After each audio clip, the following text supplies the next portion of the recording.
السلام علیکم ورحمۃ اللہ وبرکاتہ۔ امید ہے آپ سب خیریت سے ہوں گے۔ آج ہمارا تیسرا ٹاپک اسلام میں عقیدہ آخرت کا تصور، یعنی آخرت کا عقیدہ آخرت کے بارے میں ہم آج پڑھیں گے۔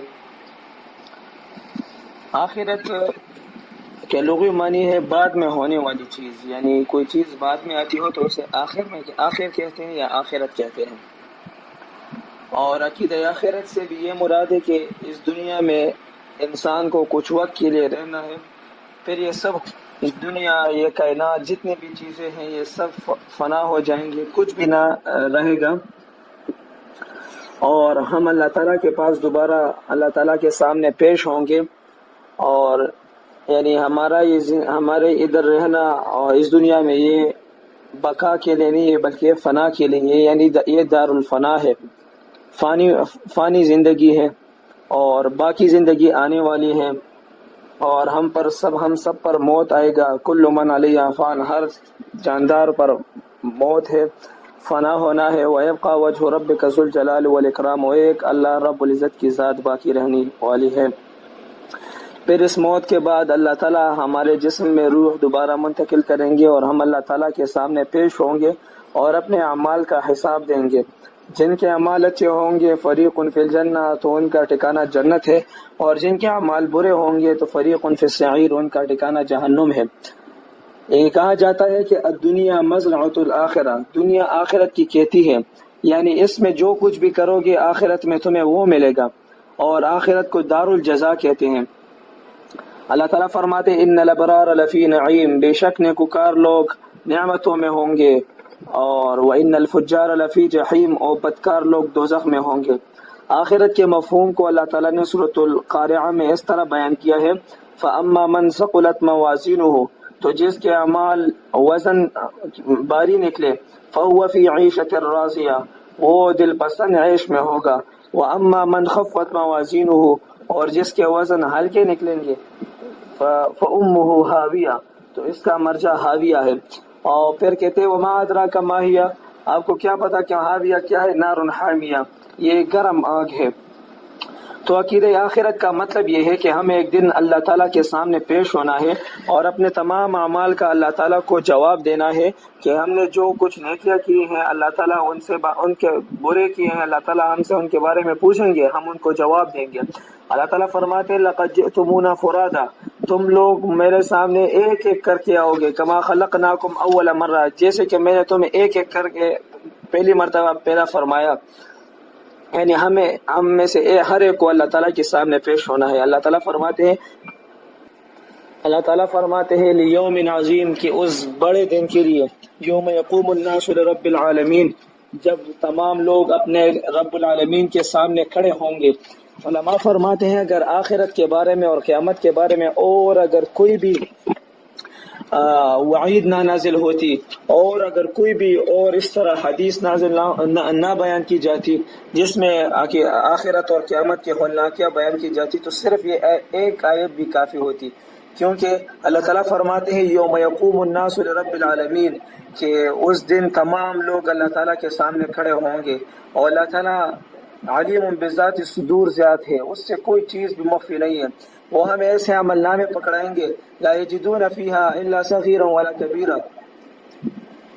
ویقولون، قیامت کے دن یہ لوگ کہیں گے یا ویلتنا، ہمیں ہلاکت ہو، ما لہذا الکتاب، یہ کیسا کتاب ہے، کیسا عمل نامہ ہے کہ اس نے نہ کوئی چھوٹی چیز چھوڑی ہے نہ بڑی چیز، سب جو ہے اس میں وجدوا ما عملوا حاضرا، جو بھی انہوں نے اپنے عمال کیے ہوں گے سب اس میں لکھے ہوں گے۔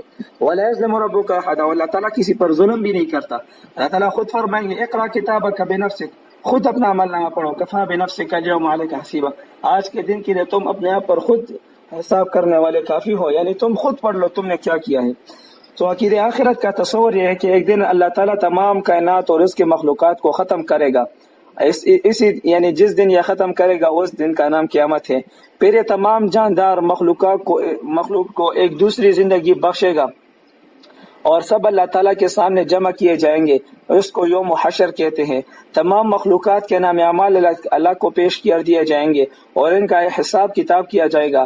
اللہ تعالیٰ ہر شخص کو اچھے اور برے اعمال کا بدلہ دے گا، جس کے اچھے اعمال زیادہ ہوں گے اس کو بخش دے گا اور جس کے برے اعمال زیادہ ہوں گے اسے سزا دی جائے گی۔ جن لوگوں کی بخشش ہو جائے گی وہ جنت میں جائیں گے اور جن کو سزا دی جائے گی وہ دوزخ میں جائیں گے۔ تو یہ عقیدہ آخرت کا مختصر سا تصور اور مفہوم اور تعارف تھا۔ عقیدہ آخرت سے کوئی شخص بھی انکار نہیں کر سکتا۔ وہ لوگ بہت زیادہ کم عقل ہوں گے، وہ لوگ بہت زیادہ نادان ہوں گے جو عقیدہ آخرت سے انکار کرتے ہیں، کیونکہ یہ بات تو عقل سے بھی ثابت ہوتی ہے کہ عقیدہ آخرت ہو، کیونکہ اللہ تعالیٰ اس دنیا میں اس کائنات میں سب سے بہترین مخلوق جو ہے وہ انسان ہے۔ اللہ تعالیٰ نے پیدا فرمائے اشرف المخلوقات بنائے ہیں، اور انسان میں بھی سب سے اعلیٰ مرتبے والے انسانوں کو اللہ تعالیٰ نے انبیاء کرام بنائے ہیں، یعنی انبیاء کرام ان تمام مخلوقات میں سے سب سے بہترین مخلوق اللہ تعالیٰ کی ہے۔ اور یہ آپ لوگوں پر واضح ہے کہ تمام مخلوقات میں سب سے زیادہ مصائب اور مصیبتیں اور تکلیفیں اور امتحانات سب سے زیادہ انبیاء کرام پر ہوئی ہے۔ اور یعنی جتنا بھی کوئی بندہ نیک ہو، جتنا بھی دین کے قریب ہو، اس کی آزمائش ہوتی ہے، اس کا امتحان ہوتا ہے اور اس پر مصائب نازل ہوتے ہیں۔ تو اس دنیا میں کوئی بھی انبیاء کرام کو ایسے آرام کا اور سکون میسر نہ ہوا، اس طرح صحابہ کرام کو آرام و سکون میسر نہ ہوا۔ ساری زندگی انہوں نے اپنے دین کے خاطر قربان کر دی۔ علماء کرام کو، تابعین کو، تبع تابعین کو، ائمہ کرام، مجتہدین، سب نے اپنی زندگیاں اس دین کے لیے قربان کر دی، کسی کے لیے بھی یعنی کوئی آرام میسر نہ ہوا۔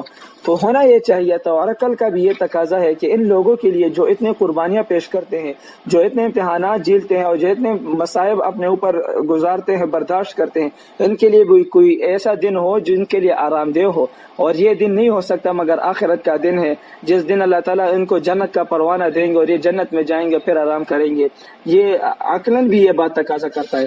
اس طرح اگر کوئی گناہگار ہے، ایک قتل کر لے تو دنیا میں، ایک ناحق قتل کر رہے تو دنیا میں اسے سزا دی جا سکتی ہے کہ اس سے قصاص لیا جائے، اور اگر وہ 10 ناحق قتل کرے تو دنیا میں تو صرف اسے ایک قتل کی سزا دی جا سکتی ہے، کیونکہ اس کے پاس ایک ہی جان ہے۔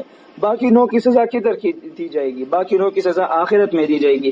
یعنی ایسا ایک دن ہونا چاہیے جس میں سب کو یعنی اس کے اچھائی کا عمل بھی بدلہ بھی دیا جائے اور اس کے برے کا بدلہ بھی دیا جائے، ایسا بدلہ دیا جائے جس میں نہ زیادتی ہو نہ کمی ہو، اس کے برابر بدلہ دیا جائے۔ تو یہ عقل بھی اس بات کا تقاضا کرتا ہے۔ اسی طرح یعنی منکرین آخرت، یعنی جب نبی کریم صلی اللہ علیہ وسلم نے اپنے لوگوں کو یہ بات سمجھائی کہ ایک دن آنے والا ہے اور اس دن اب سب نے اللہ تعالیٰ کے سامنے پیش ہونا ہے، تو سب مکہ میں جتنے بھی لوگ تھے انہوں نے اس عقیدے سے انکار کر دیا اور کہنے لگے وَقَالُوا وَإِذَا كُنَّا عِظَامًا وَرُفَاتًا، اور مشرکین نے کہا جب ہم زمین میں گم ہو جائیں گے، اِنَّا لَمَبْعُوثُونَ خَلْقًا جَدِيدًا، تو پھر نئی سرے سے پیدا ہوں گے۔ تو یہ تو ناممکن بات ہے، اگر ہم زمین میں بالکل گم ہو جائیں، یعنی ہمارے اوپر اتنا زمانہ گزرے کہ ہمارا نام و نشان بھی باقی نہ رہے، تو کل قیامت کے دن پھر ہم اسی طرح واپس ہمارے اجزاء جمع ہو کر ایک جسم بن کر اللہ تعالیٰ کے سامنے پیش ہوں گے، یہ تو نہ عقل میں نہ آنے والی بات ہے۔ مشرکین مکہ اس سے انکار کرنے لگے، تو اللہ تعالیٰ نے بھی بہت بہترین انداز سے اور حکیمانہ انداز سے اس کا جواب دیا ہے۔ اللہ تعالیٰ فرماتے ہیں کیا انہوں نے نہیں دیکھا کہ خدا کس طرح خلقت کو پہلی بار پیدا کرتا ہے؟ یعنی تم یہ سوچ لو کہ تم پہلے تو نہ تھے، کچھ بھی نہ تھا، تمہارا ذکر بھی نہ تھا، تمہیں کس طرح اللہ تعالیٰ نے پیدا فرمایا۔ اور یعنی ایک بار پیدا کرنا جب کسی کا نام و نشان بھی نہ ہو، کسی کا نمونہ بھی نہ ہو، کوئی تصور بھی نہ ہو، کوئی نقشہ بھی نہ ہو، اور اس کے مطابق پیدا کرنا، یہ تو بہت مشکل کام ہے۔ اور اگر ایک بار بن جائے پھر فنا ہو جائے تو پھر اس کو جمع کرنا تو انتہائی آسان ہے۔ اللہ تعالیٰ فرماتے ہیں تو مجھ سے بھی آسان کام ہے۔ تو ان کو اللہ تعالیٰ نے اللہ تعالیٰ فرماتے ہیں قُلْ يُحْيِيهَا الَّذِي أَنشَأَهَا أَوَّلَ مَرَّةٍ، کہہ دو کہ ان کو وہ زندہ کرے گا جس نے ان کو پہلی بار پیدا کیا تھا، یعنی جس ذات نے ان کو پہلی بار پیدا کیا تھا دوبارہ بھی وہ ذات انہیں زندہ کرے گا۔ یعنی اور ایک مقام پر اللہ تعالیٰ فرماتے ہیں کہہ دو کہ خدا ہی تم کو جان بخشتا ہے، پھر وہی تم کو موت دیتا ہے، پھر تم کو قیامت کے روز جس کے آنے میں کچھ شک نہیں تم کو جمع کرے گا۔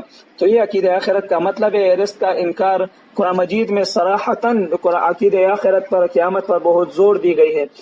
آخری پارہ سورۃ النبا سے شروع کر کے تاخیر کی قیامت اور عقیدہ آخرت پر اس میں تفصیلی بات ہوتی ہے۔ اللہ تعالیٰ فرماتے ہیں عما یتساءلون، یہ لوگ آپ سے کس چیز کے بارے میں پوچھتے ہیں؟ عن النبأ العظیم، وہ بڑی خبر کے بارے میں پوچھتے ہیں۔ الذین هم فی مختلفون، جس میں یہ لوگ اختلاف کرتے ہیں کہ بعض کہتے ہیں کہ عقیدہ قیامت نہیں ہوگی، بعض کہتے ہیں کہ کیسے ممکن ہے، یہ اس بارے میں پوچھتے ہیں۔ کلا سیعلمون، اللہ تعالیٰ فرماتے ہیں عنقریب یہ لوگ جان جائیں گے۔ ثم کلا سیعلمون، پھر کہتے ہیں اللہ تعالیٰ کہ عنقریب یہ لوگ جان جائیں گے۔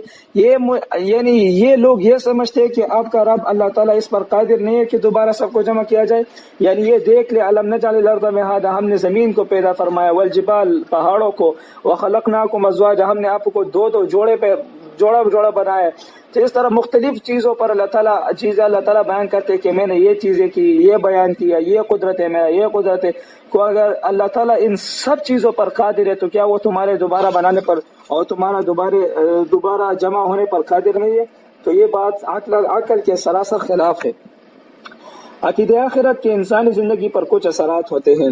یعنی جب کوئی بندہ عقیدہ آخرت پر ایمان رکھتا ہے، یقین رکھتا ہے، تو وہ نیکی سے محبت کرتا ہے اور بدی سے نفرت کرتا ہے، کیونکہ اسے پتہ ہے کہ ایک دن مجھے اللہ تعالیٰ کے سامنے پیش ہونا ہے، مجھے اپنے اعمال کا جواب دینا ہے۔ تو وہ نیکی سے محبت کرے گا اور بدی یعنی گناہوں سے وہ نفرت کرے گا۔ آخرت کے محاسبے کا خوف مومن کو نیکی کی طرف مائل کرتا ہے، بدی سے نفرت پیدا کرتا ہے۔ جنت اور دوزخ کے تصورات ایسے انجام کے بارے میں فکر مند کر دیتے ہیں۔ اسی طرح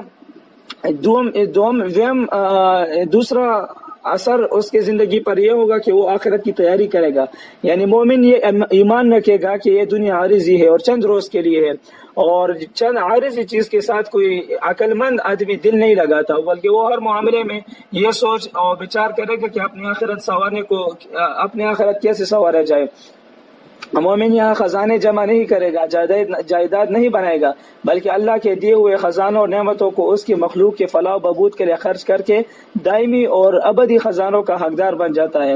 یعنی وہ آخرت کی تیاری میں اپنی زندگی صرف کرے گا، اور اسی طرح فرائض کی ادائیگی میں وہ کوتاہی نہیں کرے گا۔ ہر فرض جو اس پر فرض ہو، جو ذمہ داری اللہ تعالیٰ نے اس پر لگائی ہو، وہ اس پہ پورا کرے گا۔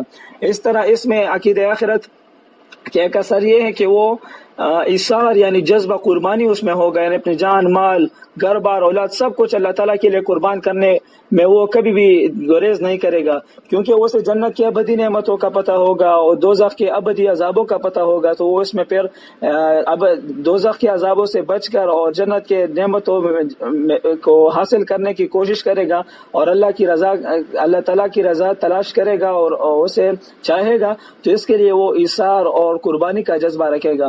اور اسی طرح عقیدہ آخرت پر یقین رکھنے والا موت سے اتنا ہی پیار کرتا ہے جتنا کوئی منکر آخرت زندگی سے۔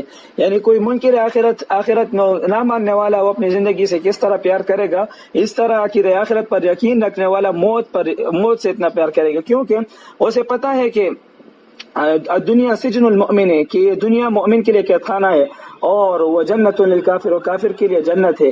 قید خانہ اس لیے کہ اس دنیا میں مومن پر بہت سی چیزیں ایسی ہے کہ وہ لازم کر دی گئی کہ یہ کام کرو، یہ کام مت کرو، یہ کام کرو، یہ کام مت کرو، اور اس طرح اس پر طرح طرح کی آزمائش اور مصیبتیں اور طرح طرح کے امتحانات ہوتے ہیں۔ تو وہ ابدی نعمتوں میں جانے کے لیے موت سے محبت کرے گا اللہ تعالیٰ کی دیدار حاصل کرنے میں، اور یہ تو ایک ذریعہ ہے۔ اسی طرح وہ اچھے اخلاق اور اچھے اوصاف کا حامل ہوگا اور اپنے اعمال میں نکھار پیدا کرے گا، وہ تقوی پرہیزگاری اختیار کرے گا، حسن اخلاق اور یہ اس کا نمونہ ہوگا، اور اپنے یعنی قرآن کریم پر عمل کرے گا، اور جتنے اللہ تعالیٰ کے اور رسول اللہ علیہ وسلم کے جتنے اوصاف حمیدہ ہے یعنی اچھے اوصاف ہے اس کو اپنانے کی کوشش کرے گا۔ اسی طرح آخرت پر ایمان لانے سے بامقصد زندگی کا شعور پیدا ہوتا ہے۔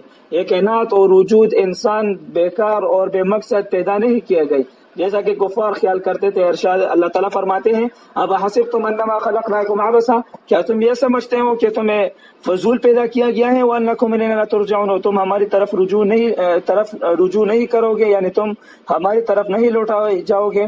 تو یہ بات بالکل غلط ہے۔ ایحسب الانسان ان یترک سدی، کیا انسان کو اسی طرح سدی پیدا، انسان یہ گمان کرتا ہے کہ مجھے سدی چھوڑا جائے گا، یعنی وہ اونٹ جو بے مہر اور بے لگام ہو، اور اس طرح انسان نہیں ہے۔ انسان کو اپنے اعمال کی کوشش میں مصروف ہونا چاہیے اور اپنے آخرت کو سنوارنا چاہیے۔ اس طرح عقیدہ آخرت انسان کو ہر مصیبت کا مقابلہ صبر و تحمل سے کرنے کی تعلیم دیتا ہے۔ جو شخص اخروی زندگی پر یقین رکھتا ہو اور وہ دنیا کی اس زندگی کو عارضی اور ناپائیدار سمجھتے ہوئے حق اور صداقت کی خاطر ہر قسم کے مصائب و آلام برداشت کرنے کو تیار رہتا ہے۔ تو یہ تو وہ نتائج تھے، وہ ثمرات تھے، اثرات تھے جو شخص عقیدہ آخرت پر یقین رکھے تو اس میں پیدا ہوتے ہیں کہ نیکی سے محبت کرے گا، آخرت کی تیاری کرے گا، اس طرح فرائض کی ادائیگی کرے گا، جذبہ ایثار اس میں ہوگا، فنا ہونے کا یقین ہوگا، اوصاف حمیدہ اپنائے گا، مقصد کے نیچے زندگی گزارے گا۔ اس طرح جو لوگ عقیدہ آخرت پر یقین نہیں رکھتے ان کے کیا نتائج ہیں؟ عقیدہ آخرت پر ایمان نہ رکھنے والا انسان بے لگام اور غیر ذمہ دار ہوتا ہے، وہ اپنی زندگی کو مہمل اور فضول سمجھتا ہے۔ ایسا آدمی ہر معاملے میں سطح بیان ہوتا ہے، وہ کسی بھی چیز کی ظاہری چمک دمک دیکھ کر اس سے مرعوب ہو جاتا ہے۔ آخرت کا منکر دنیا کے عارضی فوائد کو آخرت کے حقیقی اور دائمی فوائد پر ترجیح دیتا ہے۔ وہ کبھی حق کو قبول نہیں کرتا کیونکہ حق قربانیاں چاہتا ہے اور ایسا شخص مفاد کا بندہ ہوتا ہے۔ انکار آخرت سے انسان سرکش اور متکبر ہو جاتا ہے، اللہ تعالیٰ کے مخلوق کو حقیر سمجھتا ہے، اللہ تعالیٰ کی نعمتوں کے بارے میں ناشکر گزاری کا رویہ اختیار کرتا ہے، اور اس طرح آخرت کا منکر سنگ دل، ظالم، خود غرض اور عبادت سے روگردان ہوتا ہے۔ سو مختصر یہ کہ حق سے تجاوز کرنا اور گناہوں میں مبتلا ہو جانا ان کا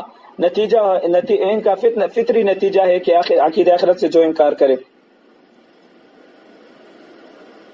اور ہم اپنے ارد گرد ایسے تمدن کے اثرات دیکھ رہے ہیں کہ مادی اور دنیاوی فوائد ہی مقصد حیات بن چکے ہیں، اور آخرت کا تصور اور آخرت کے لیے تیاری ہماری زندگی اور ہمارے نظروں سے وہ دور ہو گئی ہے۔ اللہ تعالیٰ کے رسول صلی اللہ علیہ وسلم فرماتے ہیں الکیس من دان نفسہ، تم میں سے ہوشیار آدمی وہ ہے جو اپنے نفس کو پہچانے، وعمل لما بعد الموت، اور جو موت کے بعد آنے والی زندگی اس کے لیے عمل کرے، والعاجز، اور تم میں سے بھی وقوف آدمی وہ ہے من اتبع نفسہ ہواہا، جو اپنے نفس کو خواہشات کے تابع کرے، وتمنى علی اللہ، اور پھر اللہ پر تمنا کرے کہ تمام زندگی اپنے خواہشات کے لیے گزارے، خواہشات پر گزارے، اور پھر آخرت میں تمنا کرے کہ مجھے وہ مقام ملے گا، تو وہ شخص کم عقل اور نادان ہے۔ تو یہ عقیدہ آخرت کا مختصر سا مفہوم اور مختصر سا تعارف تھا، اور اسی طرح عقیدہ آخرت کو عقلی طور پر کس طرح ثابت کیا جاتا ہے، اور عقیدہ آخرت کے ہماری زندگی پر کیا اثرات ہیں اور منکرین کی زندگی پر کیا اثرات ہیں۔ والسلام۔